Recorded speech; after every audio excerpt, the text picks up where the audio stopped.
Sadhguru is a realized master, yogi, and a profound mystic of our times. His work is an outpouring of his blissfulness that finds expression in the form of uninhibited compassion, love, and a ceaseless offering to help all beings. Belonging to no particular tradition, Sadhguru incorporates what is most valid for the modern seeker from the spiritual sciences. From his powerful yoga programs for inner transformation to his inspiring projects for society and the environment, Sadhguru's work is an endeavor to create an inclusive culture that is the basis for global harmony and progress. His public satsangs and programs draw hundreds of thousands of people from all walks of life, creating a huge spiritual wave in each city. These classes provide individuals with the tools to optimize all aspects of health, inner growth, and success. Available to all who are willing, Sadhguru's life is an invitation to the divine through individual transformation. Sadhguru works with the world's preeminent leaders and institutions to foster peace, global understanding, and international cooperation. He has addressed a number of prestigious international forums and has conducted special programs for various groups and corporations to instill an inner balance which empowers one to effectively handle external situations.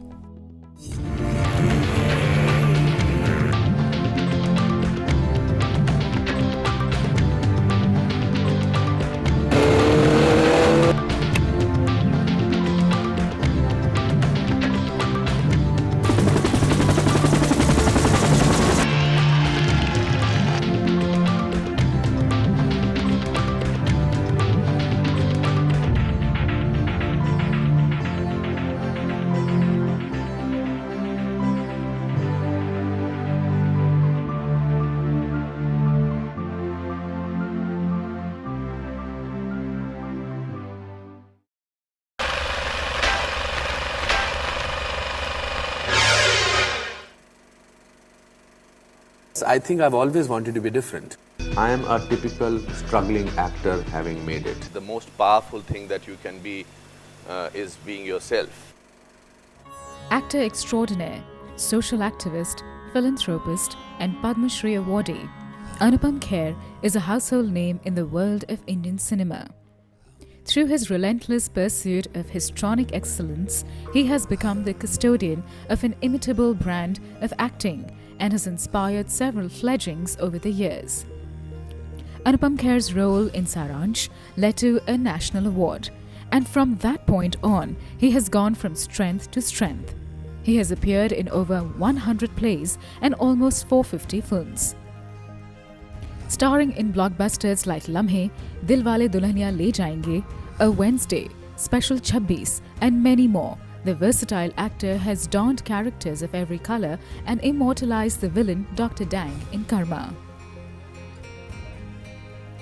He extended his genius into production of such national and international award-winning films such as Bariwali and Maine Gandhi Ko Nahi Mara.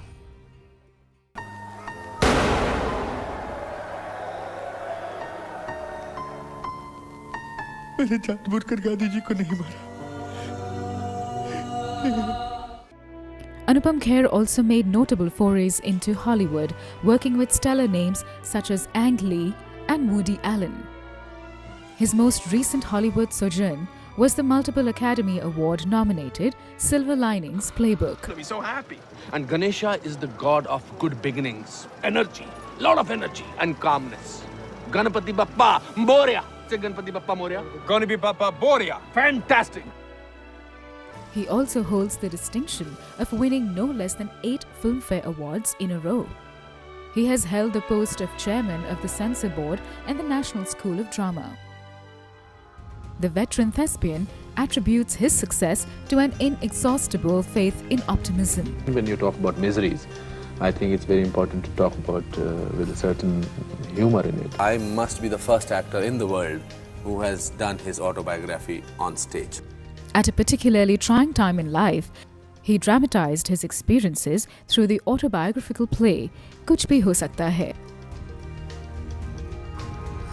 Not one to sit back and rest on his laurels, in 2005 Anupam Kher established his dream project, Actor Prepares, a premier acting school. So for me, this whole idea of opening an acting school had a lot to do with my passion. My purpose was to put disciplined professional actors into this industry. In 2008, he established the Anupam Kher Foundation to spread education among less privileged children and to provide palliative care to people with life-limiting diseases. He has also been acknowledged for his philanthropic endeavors with the Dalai Lama Award. In 2011, he authored his first book on life coaching titled The Best Thing About You Is You. In recent years, Anupam has been increasingly sought out by business schools and corporates for insights on coping with the pressures of life and living. For me, the journey is much more important than the destination.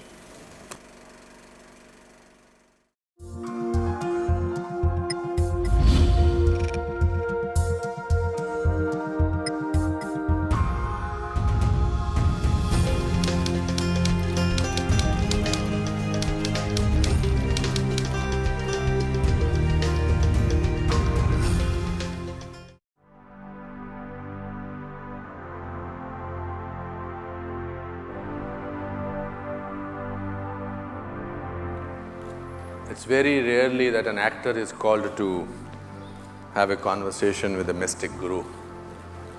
People find it, why an actor? Well, I'm a seeker of truth, I'm a seeker of the mysteries of life. Apart from that, Pallavi is a very dear friend, we know each other for a long time. And when I read this book a few days back, I was very intrigued that she has sorted out her life. I met Sadhguru a few years ago and my life changed so dramatically. Sadhguru is not just inspirational. He is a living example of how effective the human birth can be. What he does with his hands, what he does with his ideas, it changes even destinies. Every single day, he leaves this planet in a much, much better way. They say that the knowledge of what is possible is the beginning of happiness. Here in this book lies what is possible, a possibility, yours and that of a master's. We have chosen the theme of this book to start today's conversation with Sadhguru, and I really can't think of a better person to do this than Anupam Kher.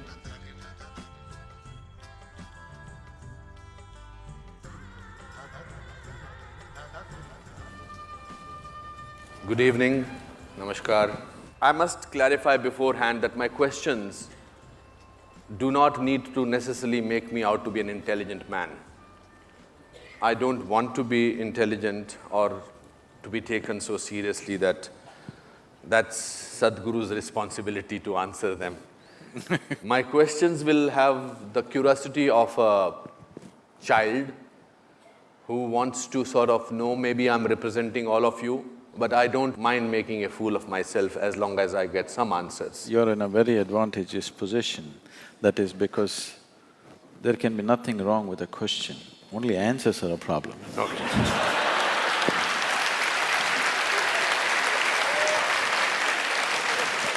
So it's advantage you, the very beginning. Great. Let's start with my first question. There's a very intriguing… people make these great prophecies about world coming to an end, etc. Will the world come to an end in 2012? So all those people who firmly believe that the world is going to come to an end the coming year, what I would tell them is, we have a lot of work to do. I have lots of work to do. 2013, 1st January, because anyway 2012 the world is going to end. On 2013, 1st January, all your wealth and money and everything, please write it to Isha Foundation, there's work to do.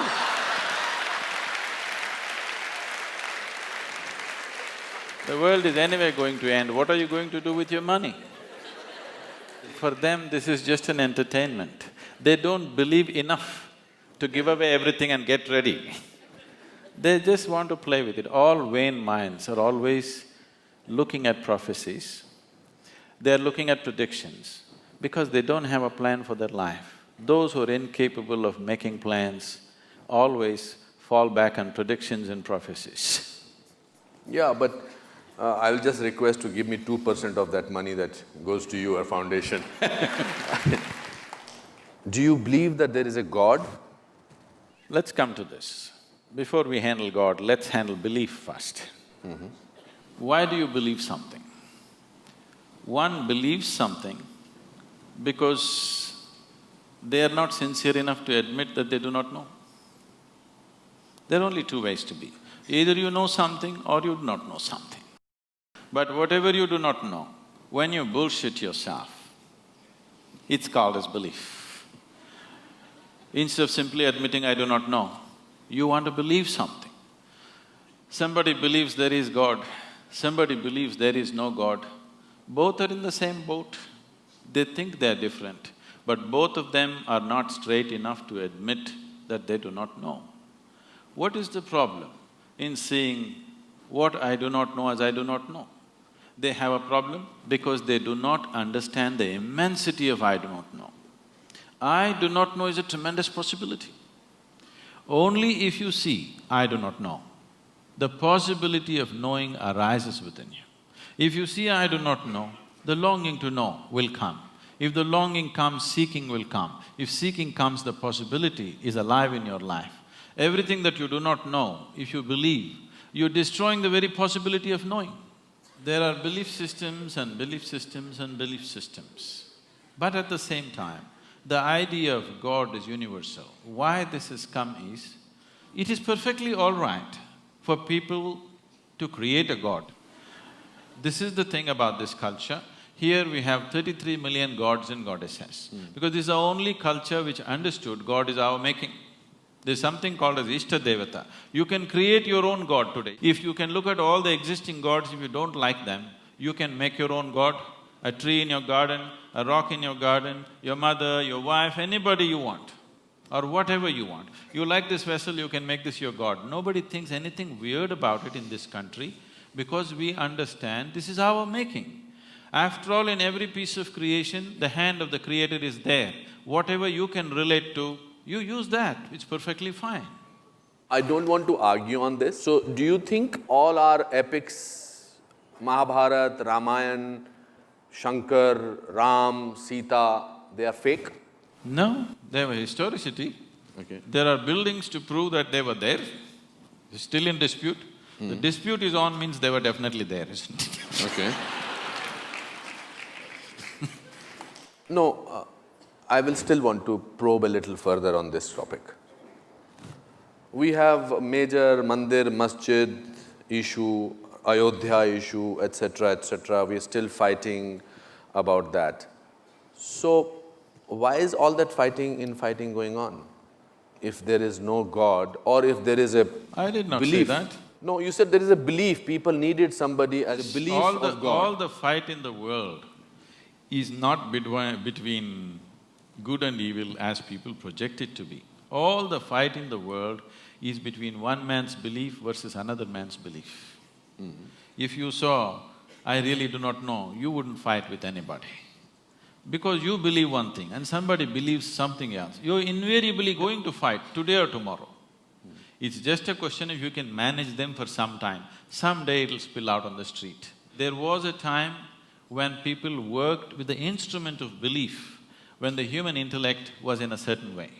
Today it is time there is substantial intellect on the planet. Today it is time that we establish a certain level of seeking in a human being rather than just pumping him up with belief. Why do people believe you? Who said they believe me? This is a huge full house. No, they're looking… Everybody is they're clapping. sitting there evaluating every word that I say. I don't think they believe whatever I say. To me, they look smart enough to understand and evaluate. I have performed in this auditorium, it's never been so full. So there has to be something in their belief in you which makes them look up at you. Why do they trust you? Why do they believe in you so much? Now let's take off the word belief. Yes, they trust me. Okay, I mean, my word may be different. Do you think that Sadhguru has powers which you don't have? They can't ride a motorcycle like me, I'm sure. What are those powers? What makes you different? What makes you special? What makes Pallavi Gupta writing a book on you and calling it you? What makes people over here, so many people I know who will not come to a function like this, they are here and they are here on time. What is it in you that makes you different? Because they know if they don't come on time, I won't let them in. But they dare not do that. So what makes you different? So what is different? It is not a question of something being different. When you don't try to be special, when you just live as life is, that you don't try to make yourself special, because wanting to be special is coming from a certain an emptiness or a certain inadequacy within a human being. Where is the need to be special? Every human being is unique in his own way. If he tries to be special, he'll only end up aping somebody, he will not be himself. So, when the life is unique, every leaf on the planet is unique, every atom in the existence is unique, where is the need for you to be special? Being unique is better than being special, isn't it? You have not yet answered my question. I feel that it's important for me to know. Yes. Right What now, is unique about you? see, the very nature of the existence is like this, the very nature of what's happening around you is like this. If you convert mud into food, we call this agriculture. It's the same mud. Can you eat the mud? Can you take it on your plate and eat it? No. But if you wait, you put a seed and wait, the same mud becomes food, and how we value it and eat it. But it is something else, but when you eat it, it becomes flesh and bone, it becomes you, and it's so valuable for you and so many other people. So this is the way of the life. What is filth will become a flower, if only you mature it in the right direction. This flower, its beauty and its fragrance comes from filth. The more filth you put at the root, better the flowers will grow. So, the question is not about what is different, the question is not about what is special, the question is just about, will you allow yourself to mature or will you let yourself just roll in filth? I feel very proud to be an Indian, and I'm sure a lot of people feel. But corruption bothers me, and I'm sure you also spoke about it. Do you think spirituality can help get rid of corruption to some extent? So let's understand this corruption properly in its right perspective. Rather than reacting against a bunch of people who are in an advantageous position, okay? Why I want you to understand this is because for the first time in the history of independent India, these 64 years, that means 2 generations of people, they have at least 50 to 60% of them have had such a bad deal. Today you and me will talk all this and go home and eat well. Correct. There's a whole bunch of people, almost 400 million people, who cannot do that. So, if we handle the next 5 to 10 years right, we can change that. It's a tremendous possibility which is on our threshold. There's an economic possibility sitting on the threshold. If we conduct this right, we can change their lives. Those people who have not eaten properly, those children who are malnourished, which have the highest level of malnourishment, those who are not educated, those who don't have opportunities, those who are in that horrible social and economic pit, their lives can change in the next 5 to 10 years if we conduct our act right. Every Indian should understand this. It is not just about economy means stock market, it is about hungry people who will have food on their plate.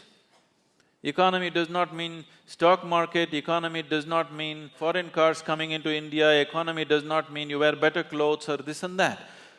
Improving economy means there will be no hungry children in the country, which is something all of us should do something about. And that possibility is being jeopardized. Wherever I go, I speak to various economic and political leaders around the world, everybody says, we want to come to India, India is a big possibility, but the humiliation of corruption, we can't bear it. Because it's not just about money, they're willing to pay a percentage and get the work done, but the humiliation that they put through on a daily basis, which we have gotten used to, they're not willing to go through that. They said, it doesn't matter if we don't do business, but we don't want to come there and go through all that rubbish. So, this possibility is being jeopardized by a handful of people, or it is wrong to say it's a handful of people, it's a nation full of corruption. Correct. Because how many people in Mumbai streets, if there is no policeman, will stop at the red light? I think only 10% will stop. So these 90% are corrupt people. If you make them the chief ministers and prime ministers, you know what they will do? So instead of just calling it by one bad word called corruption, we need to understand, we as a society are trying to move from a feudalistic way of managing our lives to a democratic way. The democratic way has still not sunk into us. So I am saying in our psyche, we are still feudalistic in nature, but we are trying to run a democracy. Democracy will not happen with an active sense of education as to what is democracy, what is the power of democracy, what it means, what is the responsibility of living in a democratic society. This has not been done. We just took democracy from the British and we think if they just put their vote and get their fingers dirty once in 5 years, everything is settled. No, we have not educated people. We are still a feudalistic society acting to be democratic. Suppose, hypothetical question, I must announce that before that. Suppose you were made the Prime Minister of this country for 1 month, how will you change things? See, there are enough instruments in the democratic process. Making me or anybody a Prime Minister for 1 month is a cruel thing. Okay, for 5 years. Yes. So you admit that 1 month is not sufficient? No, because I 1 month understand. is a very cruel joke. It doesn't matter who comes to power for 1 month, he can't do anything in a nation as diverse as India. To get this nation moving, you need to understand this. You cannot move this nation with policy, with rules. You can only move this nation when anything that you want to achieve in this country, you make it a movement. If you do not make it a movement, if people do not emotionally connect to that, no rules, no policy is going to work in this country. It is only people who have been implanted from somewhere, who have not grown up with Indian people, who do not understand this. They think if you make a rule, everything is going to work. This is not Switzerland. If you announce on the notice board, everybody will follow. Here you have to make a movement out of it. You have to make emotionally people connect to what needs to be achieved. If you are not able to do that, nothing is ever going to happen. So, whoever becomes the Prime Minister, I don't want to imagine myself there. What do you think should be done? It can be very easily done. There are examples of states which are going leaps and bounds ahead. If you saw Bihar just 10 years ago, it was just… I've driven through Bihar just wanting to see what Bihar is. It just looked like Afghanistan, large parts of it. Correct. Today things are happening. Absolutely. Wonderful things are happening. Just one man. Things are happening in Gujarat, just one man. Absolutely. So can't we produce 25 men or women like that in this country for every state? Are we so impotent that we cannot produce 25 human beings with some integrity who will do something straight for this nation?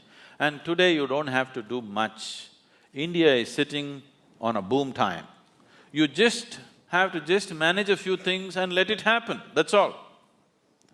You just have to see that economic process do not go out of control, you just have to manage that, you don't have to do anything. It's boom time, the whole world is looking towards you. The only two economies everybody is banking on is right now China and India. India is better equipped because it's a democracy, because all the numbers are scrutinized, but what is in China cannot be scrutinized, so many people are very suspicious and fearful because it's supported by the government. India has a proper corporate structure, India has a reliable stock market which is a reading, Indian market is open, you can study what you want, you know where you're putting your money. So definitely India would be a natural destination for every investor in the world. Only thing is they're afraid of our corruption, not the system. They like our system. Our corruption… Corrupt system. System is not corrupt. Corruption. Corruption. The reason it's the people who are He has a manning way it. of making me say things that he wants me to say. No, the people who are manning it. People who are manning it are the problem. But how do you find them? You mentioned two states. You mentioned Gujarat and you mentioned Bihar. And strangely, they are not the states which we have in the center. So how do we… are we politically corrupt, politically completely bankrupt? How do we do that? No. It is only because common people are not participating in the democratic process. Yes. Participating in the democratic process does not just mean once in 5 years you cast your vote. Most people don't even do that. But I'm saying even if you do that, that is not enough. Democracy is an active sport, it's not a spectator sport. You can't sit back and say, let somebody do democracy. Democracy means you are the boss, you can't sleep on it. You have to be active to everything around you. If you do not bring that consciousness in people, that awareness and activism in people, it'll not work. At the same time, for everything you protest, for everything you call a bandh, for everything, it's our culture. People have understood the technology of how to stop the nation, bandh, hartal. But how to run the nation, it's a different technology. I'm saying, at least once a month, in your street, in your region, whatever is the sticking points in your area, in your street, just make a list of that, get a few people together, whoever the councillor, the MLA, call him for a meeting, talk to him what needs to happen. Casting vote once in 5 years is not good enough because you employ somebody and you don't see that he works. That is not… doesn't make sense, isn't it? I grew up in a lower middle class family, small town. As a child, I had a great sense of wonder about everything. I till today have a great sense of wonder. I'm very happy to be talking to you. I don't see that in today's children. I don't see a sense of wonder in today's children. Because they replace the wonder with www. Exactly. Exactly, that's right. They know the whole universe before they're 6. Exactly, they know everything. They just have to press Google and all the information. But information does not necessarily translate into knowledge at all. So how do… and they always say this, that's the way I am. I don't see… my grandfather even at the age of 84 said, that's the way I am. So what is this, that's the way I am? I'm bored, dude, cool. I think that to be bad is being cool. If you say I'm a good man, he's a boring man. Usually they are. Yeah, they are, for the world, for the marketing part of it.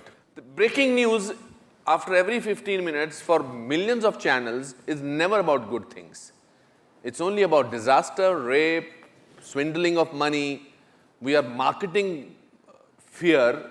We are becoming people who are constantly made to fail. Suddenly in India also, that we are living in a world which is not very, very peaceful, which is a dangerous world. We are becoming, pardon my saying, like America, where we don't look at somebody for a little longer. I was in America 2 years back. I was looking at somebody thinking whether should I ask him my hotel, because in my hotel there was a mall. So I went into the mall, and when I came out, I could not see my hotel because I must have got out from somewhere else. So I was looking at somebody to ask him whether should I ask him where my hotel is. So he said, what are you staring at? I, being an actor, I said, am I staring at you, sir? I'm sorry. I did not know I was staring at you. Poor fellow actually dropped me to my hotel.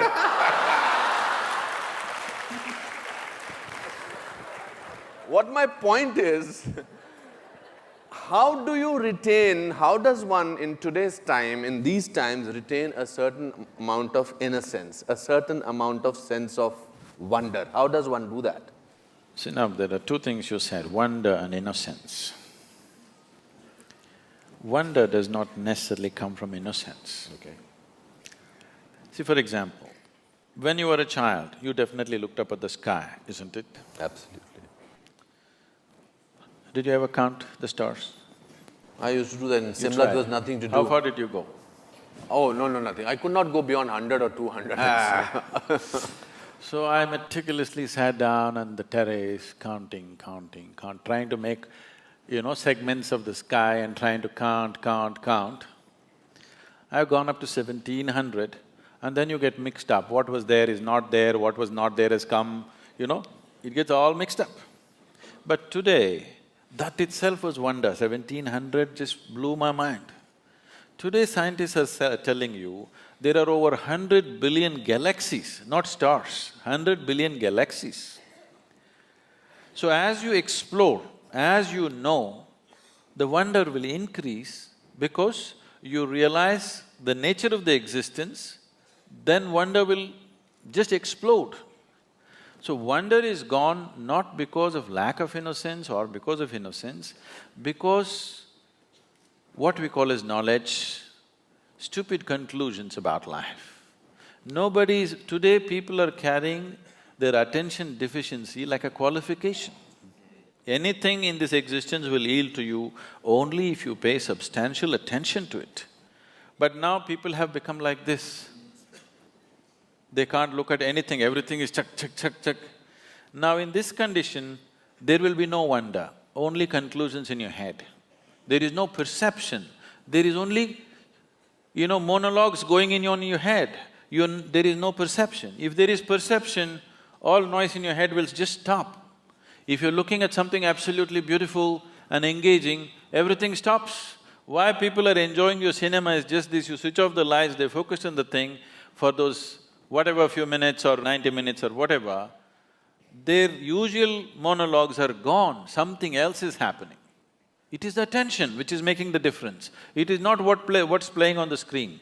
It is what is playing on the screen is instrumental in grabbing the attention. But it is the attention, continuous attention, which is making the experience of being there. So, this is a rudimentary form of meditation. It's called dharana. So how does one in today's time retain that attention span? One simple thing is, everybody must do something about themselves. Every child, every school should bring this dimension that a child is required to pay attention to something continuously. It could be music, it could be dance. See, you cannot do music or dance unless you pay attention to it, You'll make a fool of yourself if you do not pay enough attention. But you can pass an examination without attention, understand? That's right. I've seen this simple thing. Children came to us, we have a Isha home school, which is done in a very different way.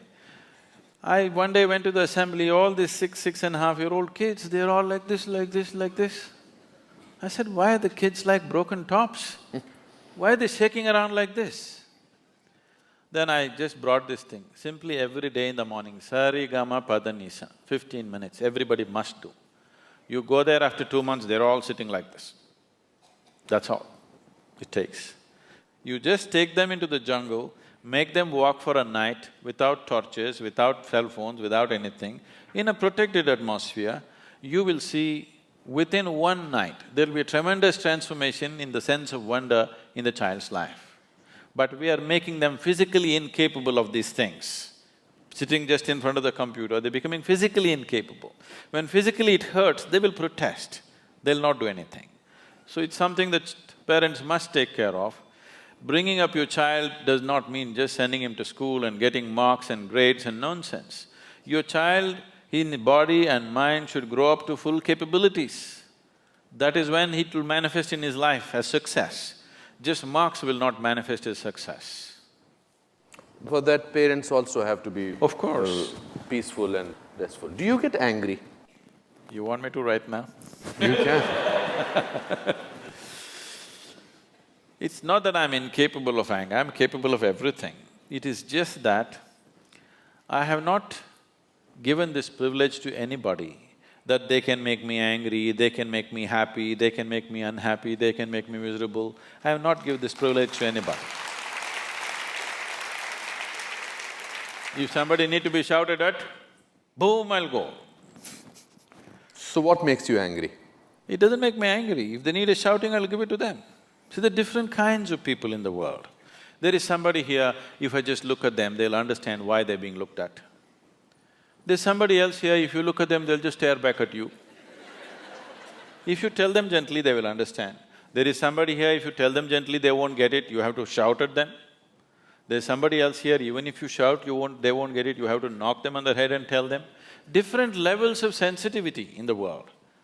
Your action should be appropriate to the situation in which you exist. I am not bound like this, I will not say this, I will be gentle, I will be nice, I have no such things. I am just appropriate to the situations in which I exist. What you need, I will do. If you need only shouting, I'll do. What's my problem? What's your shortcoming? My shortcoming is, I'm not tall enough. You're the tallest man right now you're here. We know that. I came little short. Do you feel lonely? When you're alone, if you feel lonely, obviously you're in bad company, isn't it?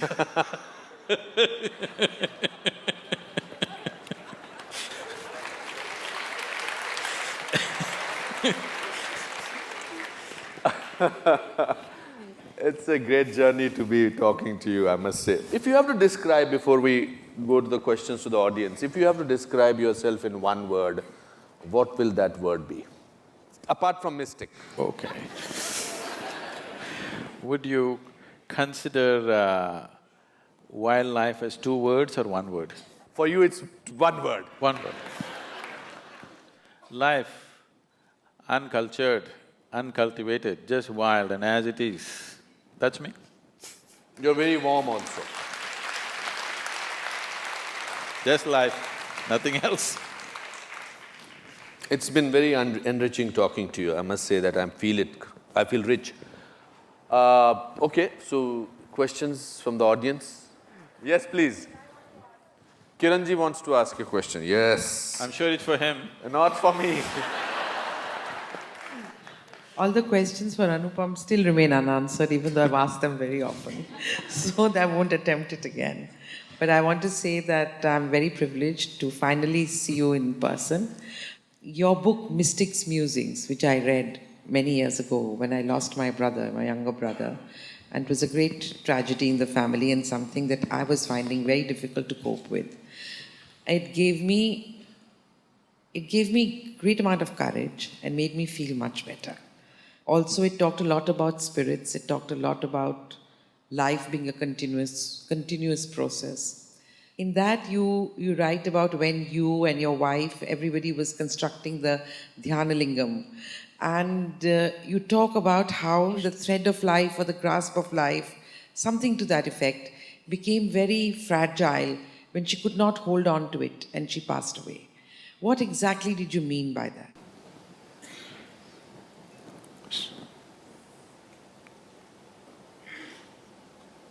The life within you manages to stick to the physicality of who you are. Physicality is something that you gathered.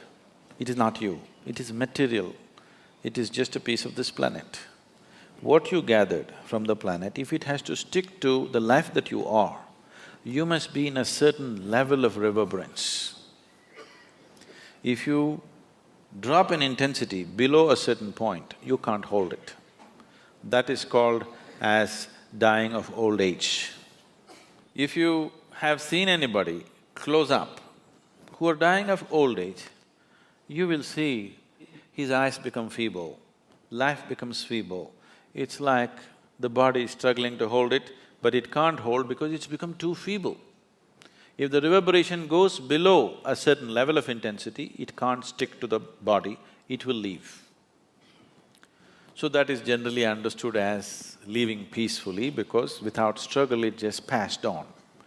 So that is if the intensity drops. Another way to leave is you raise the pitch of life's intensity to such a pitch, it went beyond normal pitch, then also you leave the body.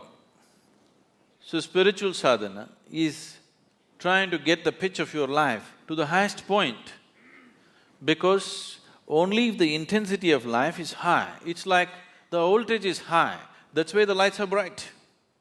If your voltage is low, the lights will be dim, your awareness will be dim, your perception will be dim, all you will know is just survival process. So you want to pitch it up.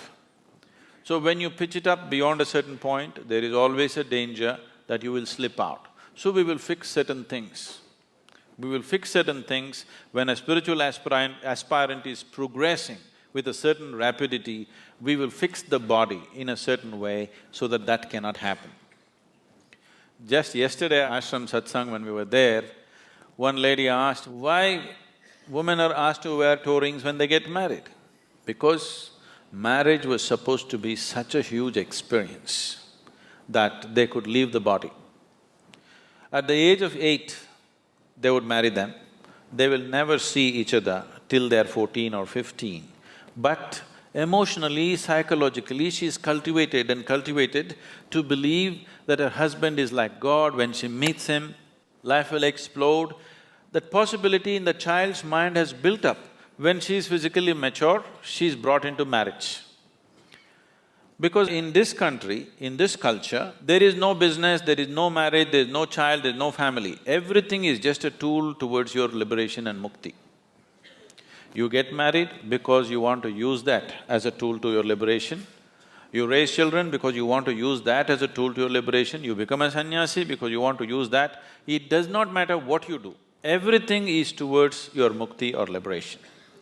Because of this, they nurtured this girl and boy in such a way that for 4 to 6 years, they have not seen each other, but they're made to believe when they meet, something is going to happen. In the child's mind, it's grown to such a big possibility. Something does not mean like how today's teenagers are thinking, something means there's only one thing, there's no something, okay? They're not thinking about that one thing alone. It is not just two bodies meeting, not just two minds and emotions meeting, two lives being merged into one. So we created various devices, there's something called as Mangal Sutra. Sutra means… what is a kite in Hindi? Patang. Patang, is it? You have a sutra for that? Yeah, door. So if you have the right kind of sutra, the kite will fly. So the Mangal Sutra is that you prepare it in certain way. It's an energy thread and you're supposed to replace it every year. Somebody who knows what it is gives you a live sutra, matches the husband and wife, their energies in such a way, they are not just bound in body, mind and emotion, they're bound as two lives. Any number of events have happened like this in the past, which is becoming more and more rare these days. If a man or a woman dies, within 40 days, the husband or wife will also just die. Have you heard of this? Yes, yes. There was a time when the film people were singing Janam, Janam, all that. Now they're talking expiry date for relationships. No Janam, Janam songs anymore? No Janam Janam songs. No. Because the idea was to bind two lives. How the bodies match, how the minds match, emotions match is not important. Two lives are entwined. So, there is a kind of bonding. Many of them have never spoken to each other, there is a bonding which is unexplainable. The sense of bond that they felt was so deep because it was a scientific process of binding two lives in such a way that there is no question of compatibility, this, that, it doesn't matter. You marry a devil, still you're bound and you feel an ecstatic sense within you simply because of the union within yourself, not because of what somebody else is doing. So now in a marriage, what somebody else is doing or what your husband or wife is doing doesn't matter, just the way you are is an explosive experience. This is how a lot of women lived in the past, because the process was very scientific and it was done properly. So they put this metal on the toes and also on the ring finger always, because if there is metal on certain strategic places in your body, you will not accidentally leave your body. So when you do spiritual sadhana, when we notice somebody is becoming very intense, first thing is, I will gift them a simple copper ring, which they must wear. They must wear and they cannot remove without permission. Because if this simple metal is on the ring finger, when they get into certain states of exuberance, by accident they will not slip out of the body. So, she got into such exuberant states. Naturally, certain little bit of jewelry things were there. These things were never discussed till that point.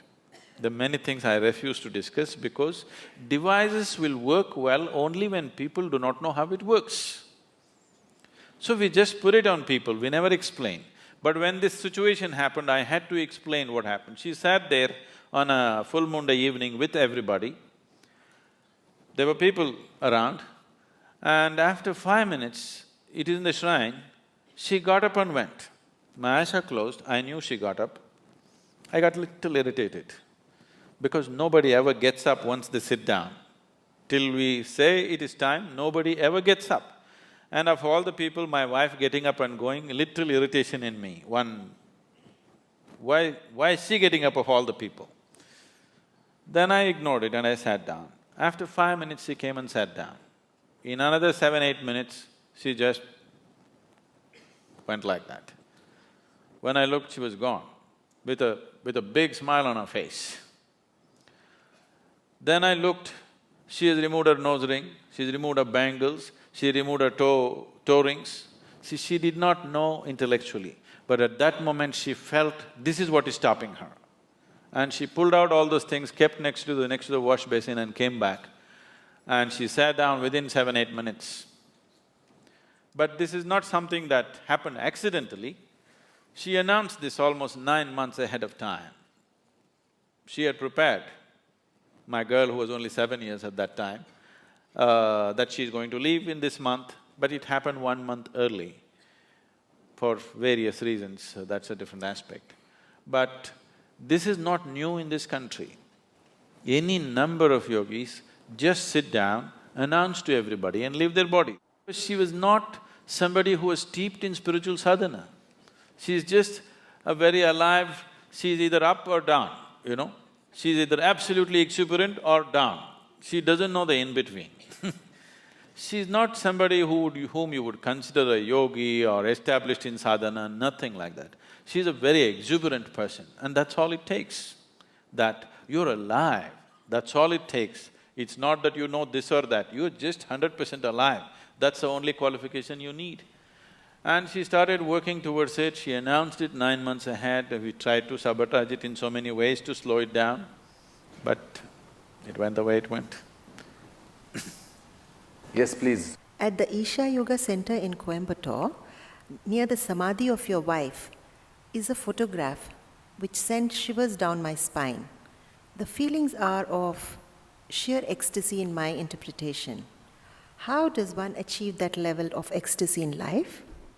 So every life that is here is capable of joy, is capable of blissfulness, is capable of ecstasy.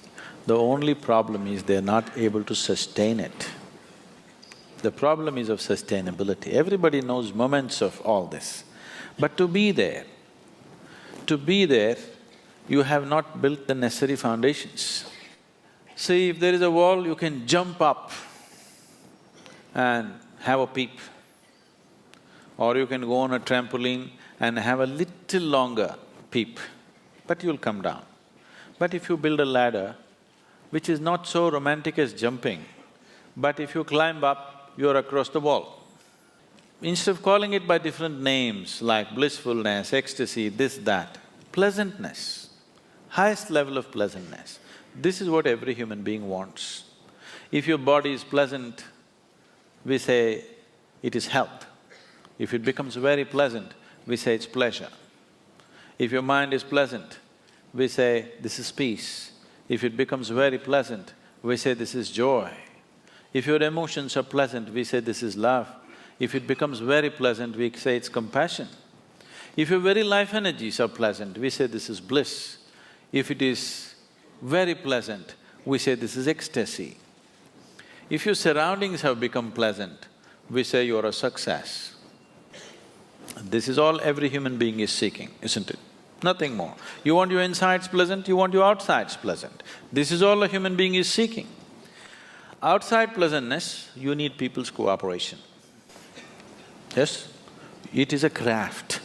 You have to arrange, you have to compromise, you have to deal with situations properly. Creating outside pleasantness is a certain talent, a certain capability.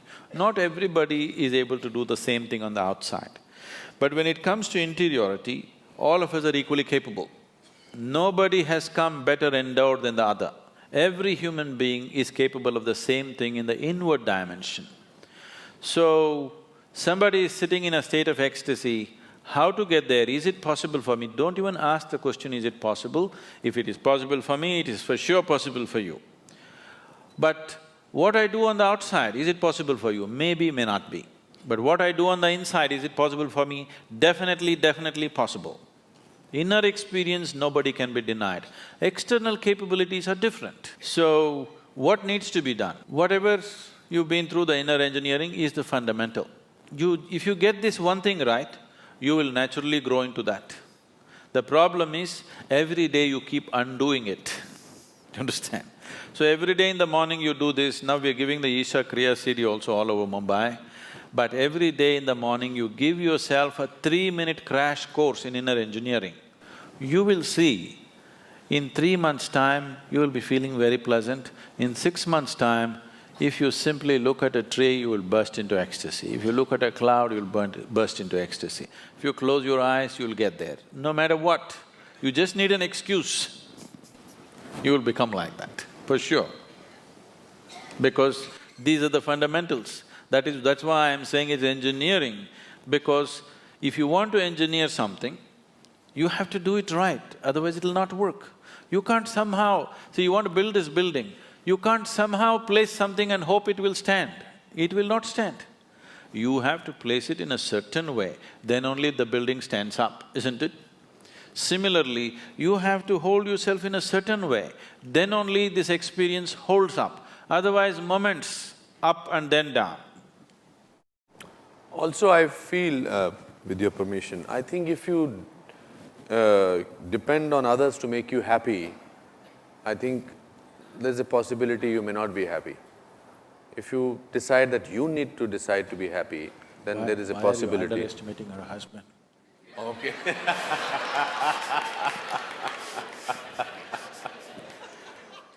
Okay. Good evening, all of you. Guruji, I would like to know, man is always craving for more and not happy at all with whatever he gets. Of course, you just explained now how happiness is an internal state of being. What would you tell to normal people as to how to get peace and happiness in their lives?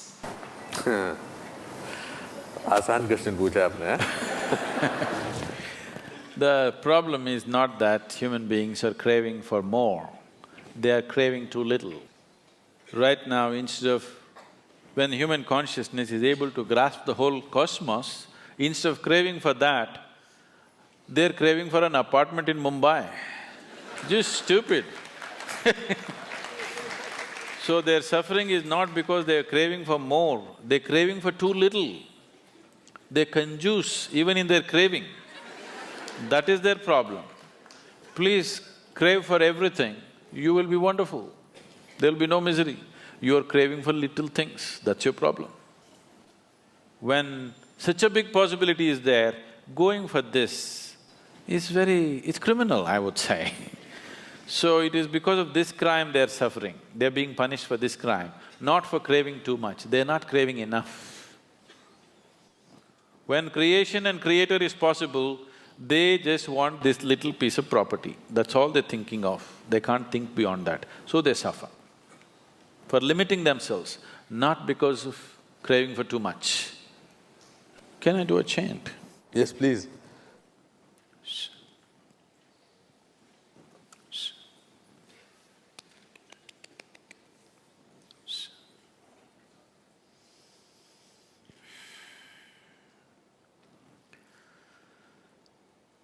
Kar charan kritam va kayajam karmajam va shravananayanajam va manasam va paradham vihitam avihitam va sarvametatchamasva jaya jaya karunabdhe Jaya Jaya Karunabdhe Am Shri Mahadeva Shambho. Now, immediately the question is, what is the prayer? It's not a prayer. You need to understand, there are no prayers in this culture, there are only invocations. Prayers are a recent happening. Prayer means you're trying to talk to somebody. Invocation means you're trying to bring out what is the greatest thing within you. Now, what this chant, to put it in a simplest form, is everything. The earth that I walk upon, the air that I breathe, the water that I drink, the food that I eat, the very space in which we exist, the hand of the Creator is active. The only most beautiful thing that you can do is to be absolutely involved with this, but still not distort the hand of the creation. You do not distort the hand of the Creator. That is, something that you do is an aberration to what the Creator intends. The intelligence behind creation, what it is intending, to be in tune with that, not to do some rubbish of your own thing. So, this is a journey from being a piece of creation to being the Creator. Every human being is capable of this. It's my wish and my blessing. This should become the reality in your life. Thank you very much for being here. Thank you. It was… words fail me to say that it was a lifetime experience. Thank you, Pallavi, for writing this book and making this evening possible.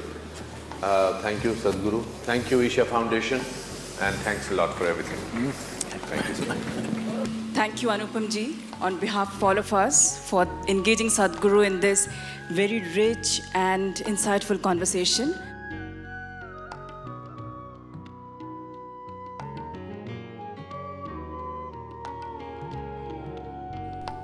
This book, it is in fact a testimonial of a life that shows what is possible with this birth.